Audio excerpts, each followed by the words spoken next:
রেস্টুরেন্টের সাথে চিকেন খেতে ইচ্ছে করলে ট্রাই করুন চিকেন আঙ্গারা। তার জন্য আমি এখানে 1 কিলো চিকেন নিয়েছি। দিলাম আদা রসুন বাটা, পরিমাণ মতো নুন, গোলমরিচ গুঁড়ো, লঙ্কা গুঁড়ো, হলুদ গুঁড়ো, জিরে গুঁড়ো, গরম মশলা গুঁড়ো, টক দই, ফ্রেশ ক্রিম, আর দিচ্ছি অল্প করে জায়ফল, ফুড কালার দিচ্ছি, সম্পূর্ণ অপশনাল, নাও দিতে পারেন। বাইন্ডিংয়ের জন্য দিলাম কর্নফ্লাওয়ার। একসাথে ভালো করে মিশিয়ে রেখে দেবো 1 ঘন্টার জন্য।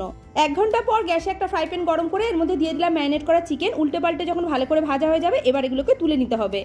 ওই একই ফ্রাই প্যানের মধ্যে দিলাম অল্প করে তেল, পেঁয়াজ কুচি, আদা রসুন, কাঁচা লঙ্কা, টমেটো, পরিমাণ মতো নুন দিয়ে দিলাম। তারপর নাড়িয়ে চাড়িয়ে মিশিয়ে নিয়ে খানিকক্ষণ ভেজে নেওয়ার পর নামিয়ে নেবো। ঠান্ডা হয়ে গেলে বেটে রাখবো। অন্য আরেকটা কড়াইতে সাদা তেল ঘি গরম করে দিলাম গোটা গরম মশলা ফোড়ন। যখন ভাজা হয়ে গেছে দিয়ে দিলাম মশলার পেস্ট। বেশ খানিকক্ষণ কষিয়ে নেওয়ার পর দিয়ে দিলাম জিরে গুঁড়ো, হলুদ গুঁড়ো, লঙ্কা গুঁড়ো। 4 থেকে 5 মিনিট কষিয়ে নেওয়ার পর দিয়ে দিলাম ফেটিয়ে রাখা টক দই। আরও 3 থেকে 4 মিনিট কষিয়ে নিয়েছি। এবার এর মধ্যে দিয়ে দিলাম ভেজে রাখা চিকেন, পরিমাণ মতো নুন, আর দিয়ে দিচ্ছি জল।